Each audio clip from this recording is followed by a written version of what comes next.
So is it over? I think this is not over. Picture अभी बाकी है मेरे दोस्त। सिनेमार डायलगटा दिए शुरू करलाम। भारत पाकिस्तान युद्धेर परिस्थिति, যুদ্ধবিরতি এবং তার পরবর্তীত অবস্থা এবং যুদ্ধবিরোধী লঙ্ঘন এবং হঠাৎ করে আমেরিকার দুই দেশের মাঝে দাঁড়িয়ে বড় দাদা হয়ে ওঠার চেষ্টা, সব কিছু নিয়ে আলোচনা করব। নমস্কার, আমার নাম দেবময় ঘোষ। ভালো লাগলে অবশ্যই চ্যানেলটা সাবস্ক্রাইব করবেন, পাশে থাকা বেল নোটিফিকেশানটাকে অন করে দেবেন। যখনই কিছু ভিডিও আপলোড হচ্ছে, লাইভ হচ্ছে বা অন্যান্য অনুষ্ঠান হচ্ছে, আপনারা কিন্তু নোটিফিকেশানটা ঠিক সময় পেয়ে যাবেন। তো যে বিষয়টা, সেই বিষয়টা আমি আপনাদের ফার্স্ট সেটা জানিয়ে দিই। সেটা হচ্ছে যে operation Sindoor is it still on, নাকি এটা শেষ হয়ে গিয়েছে? ইন্ডিয়ান এয়ারফোর্স কিন্তু বলছে অপারেশন সিন্দুর ইজ অন। অর্থাৎ আজকে এই রবিবারের সকালে যখন আমি আপনাদের সঙ্গে বসে কথা বলার জন্য এই সমস্ত উপক্রম করেছি, তখন আপনাদের আমি জানাই, according to Times of India and other some news papers, Indian air force কিন্তু যেটা বলছে operation Sindoor is still on. অর্থাৎ ভারত কিন্তু পিছু হটেনি, পুরোপুরি একটা নজর রয়েছে।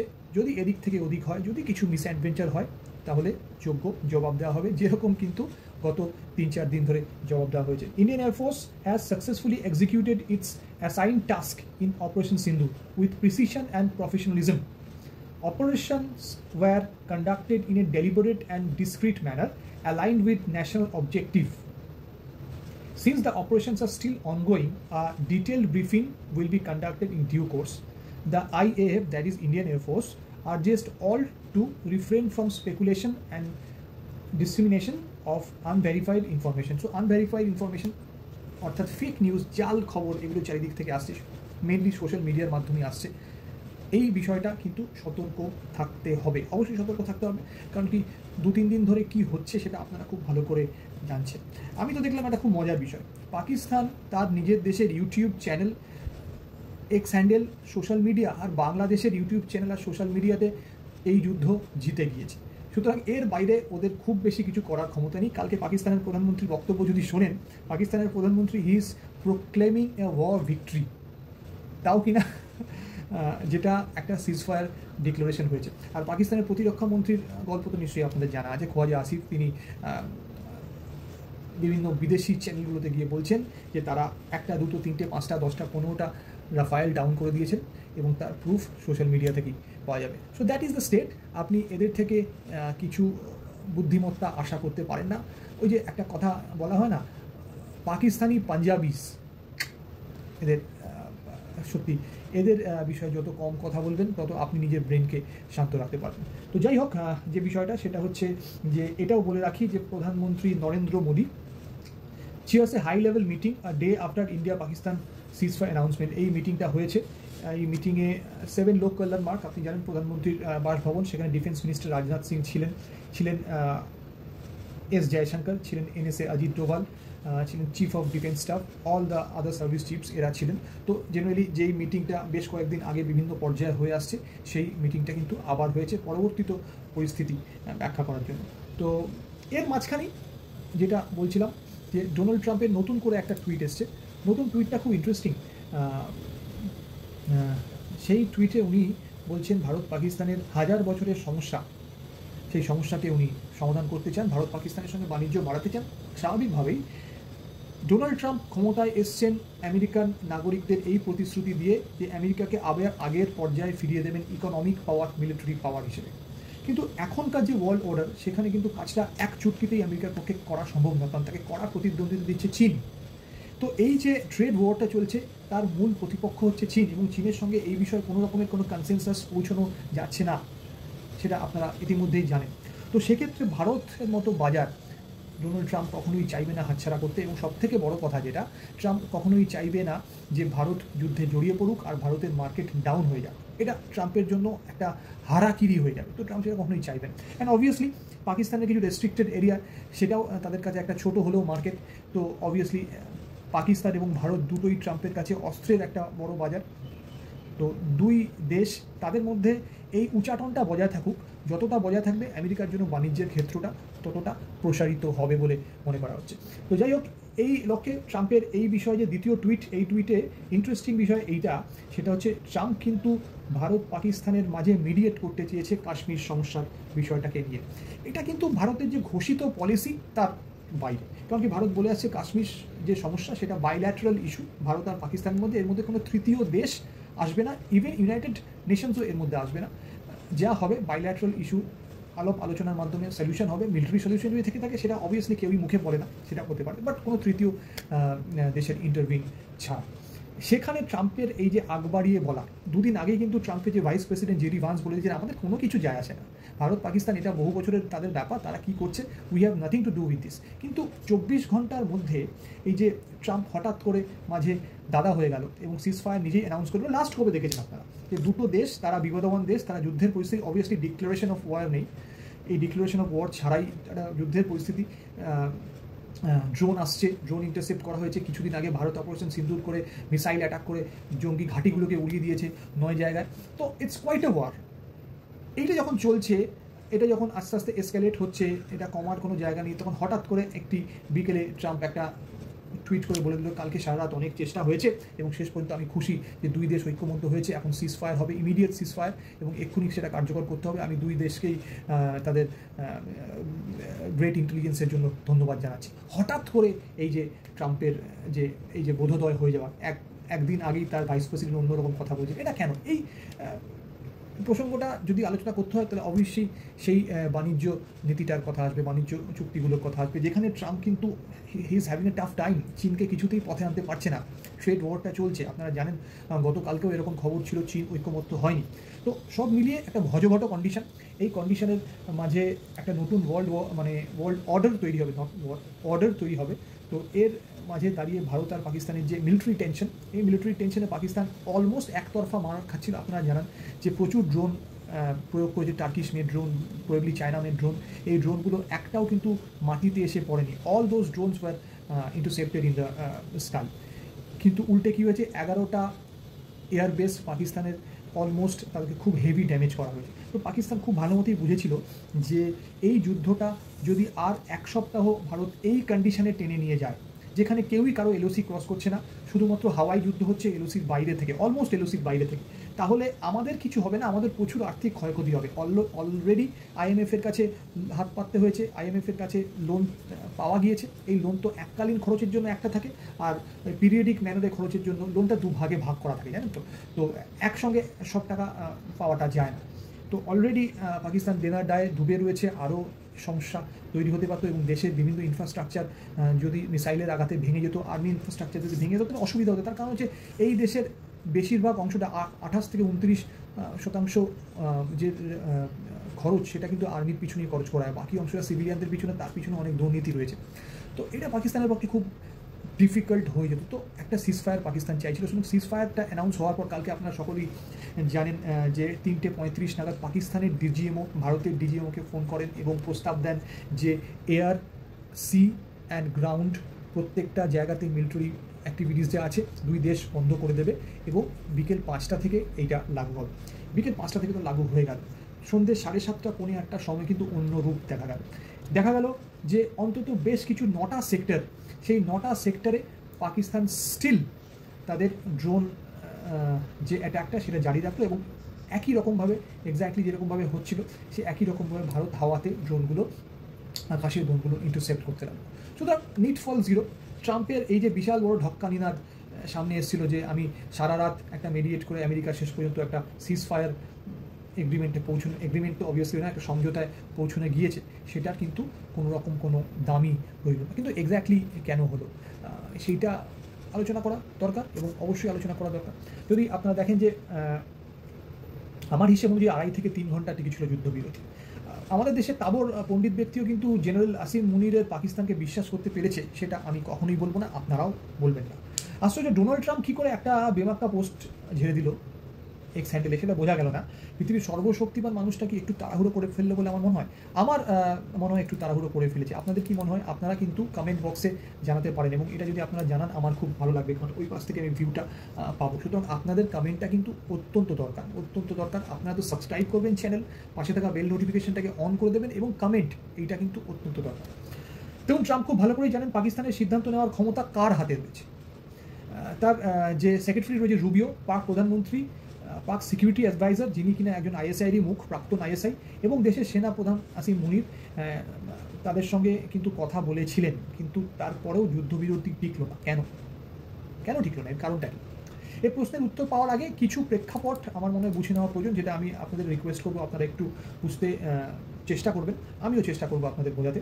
সেটা হচ্ছে, দেখুন, সন্ধ্যে 7টা নাগাদ বিদেশ সচিব বিক্রম মিস্ত্রি সংবাদ মাধ্যমকে জানান যে পাকিস্তানের director general military operation DGMO দুপুর 3:35 ভারতের ডিজিএমওকে ফোন করে যুদ্ধবিরতির প্রস্তাব দিয়েছে এবং বিকেল 5টা থেকে যুদ্ধবিরতি স্থির হয়েছে। এক্স্যাক্টলি উনি কি বলেছিলেন, উনি যে কথাটা বলেছিলেন সেটা আপনারা এই ভিডিওটা খুব ভালো করে শুনুন।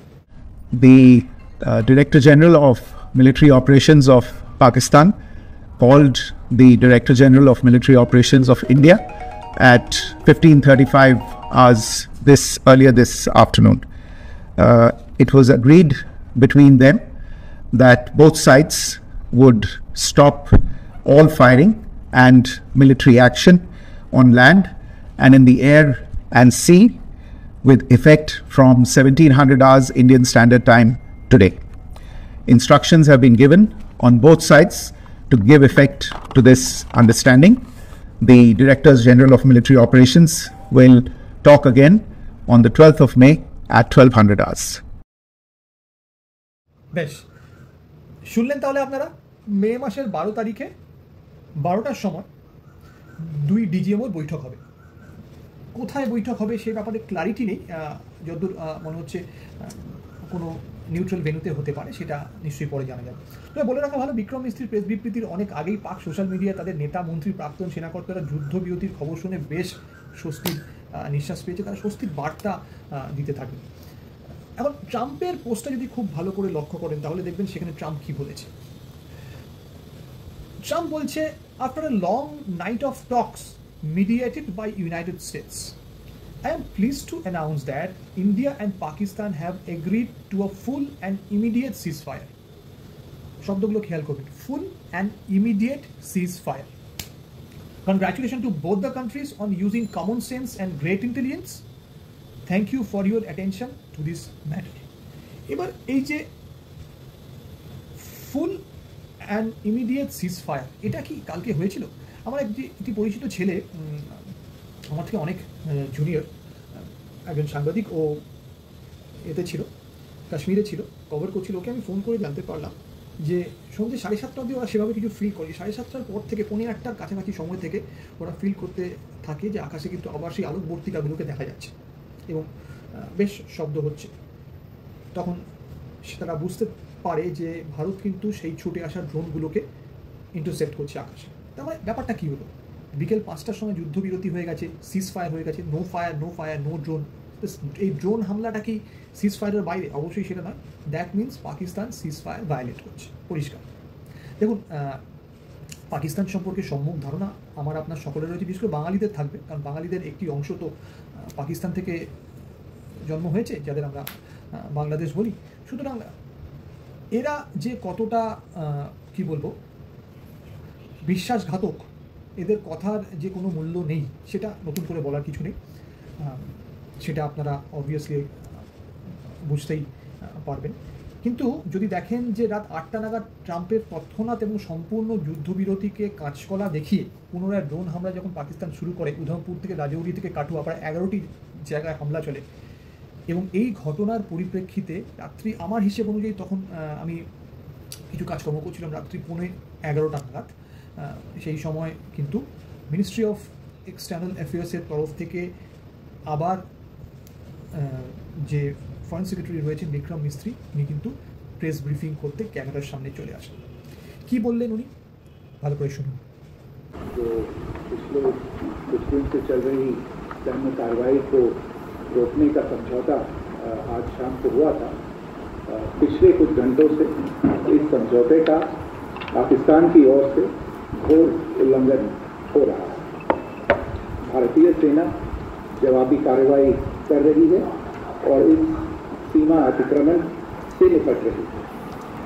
ये अतिक्रमण अत्यंत ही निंदनीय है और पाकिस्तान इनके लिए जिम्मेदार है। हमारा मानना है कि पाकिस्तान इस स्थिति को ठीक से समझे और इस अतिक्रमण को रोकने के लिए तुरंत उचित कार्रवाई करे।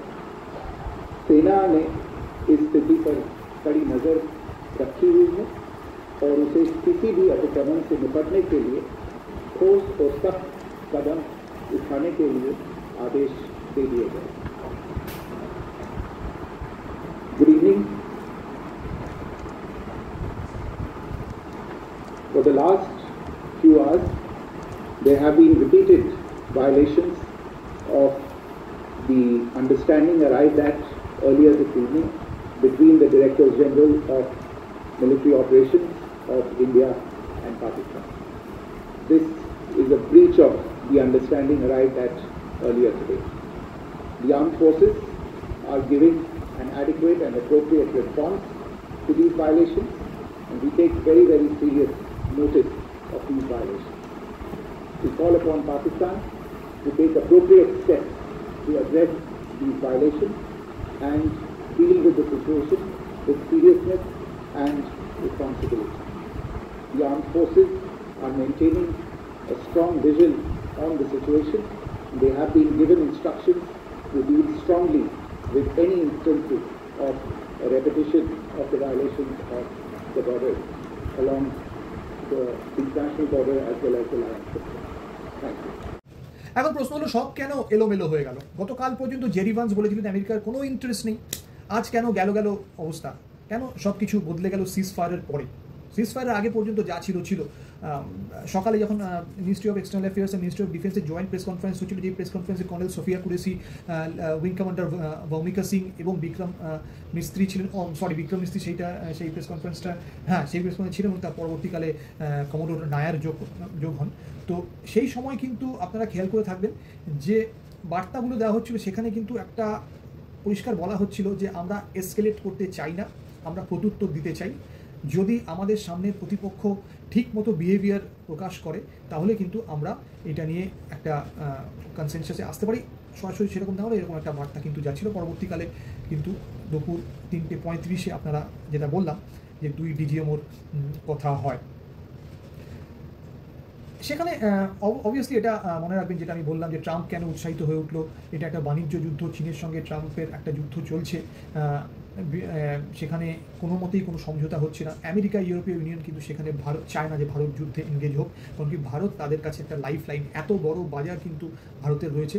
ভারত কিন্তু এই বাজারটা যদি তাদের সঙ্গে সমঝোতার মাধ্যমে, চুক্তির মাধ্যমে এটা ইউজ করা যায় তাহলে কিন্তু অনেকটাই একটা অক্সিজেনের কাজ করে। কিন্তু সেক্ষেত্রে আপনাদের খেয়াল রাখতে হবে ইউরোপীয় ইউনিয়ন যারা কিনা এই উগ্রপন্থা বা টেরোরিজমকে সম্বোধন করতে চায় না, তাদের মিডিয়া, অন্যতম মিডিয়া ব্রিটিশ মিডিয়া BBC, তারা মিলিটেন্ট বলছে, তারা টেরোরিস্ট কথাটা বলছে না। সেক্ষেত্রে এদের একটা যে ডাবল স্ট্যান্ডার্ড, এই ডাবল স্ট্যান্ডার্ড আচরণটা কিন্তু অবভিয়াসলি ভারতকে এটা খেয়াল রাখতে হবে। নিশ্চয়ই বিদেশ দপ্তর সেটা খেয়াল রেখেছে। আমাদের যে বিদেশমন্ত্রী রয়েছেন এস জয়শঙ্কর এই বিষয়ে উনি অ্যাড্রেসও করেছেন। তো এখানে একটা কথা মনে রাখবেন, ভারত আর চীনের কী সম্পর্ক। গতকালকেই আমার কাছে খবর রয়েছে, আপনারা হয়তো কয়েকবার সংবাদ মাধ্যমে দেখতে পারেন, অজিত দোভাল আমাদের ন্যাশনাল সিকিউরিটি অ্যাডভাইজার চীনের বিদেশ মন্ত্রীকে ফোন করে সাম্প্রতিক পরিস্থিতি জানিয়েছে এবং সিজ ফায়ার ভায়োলেশনের কথাও জানিয়েছে। একটা কথা মনে রাখবেন, ভারত চীন থেকে প্রায় $100 বিলিয়ন পণ্য আমদানি করে। এই সংখ্যাটা কিন্তু দিন দিন বাড়বে, কমবে, এবং ভারত এবং চীনের যে ট্রেড ডেফিসিট সেটা কিন্তু বিশাল বড়।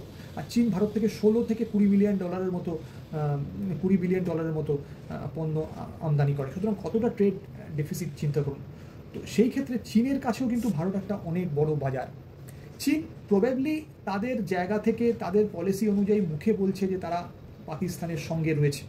চীন কতটা এই যুদ্ধে সরাসরি ইনভলভ হতো সেটা বলা যায় না, সেটার কোনো সম্ভাবনা প্রায় নেই বললেই চলে। প্রবাবলি পাকিস্তানকে টাকা দিয়ে বা অস্ত্র দিয়ে হেল্প করতে পারত, এর থেকে বেশি নয়। কিন্তু কন্টিনিউয়েশন অফ দ্য ওয়ার যে চীন চেয়েছিল সেটাও কিন্তু বলা যায় না, কারণ কি উল্টো দিক থেকে ভারত এবং চীনেরও কিন্তু একটা ট্রেড ডিলের জন্য নেগোসিয়েশন চলছে। চীনও কিন্তু আমেরিকাকে পাল্টা একটা চ্যালেঞ্জের মুখে ফেলতে যাচ্ছে। সেক্ষেত্রে ভারতের যে ফেভারেবল পজিশন, দুই দিক থেকেই যে এই বাজারটা, সেই বাজারটার কথা কিন্তু চীনও জানে।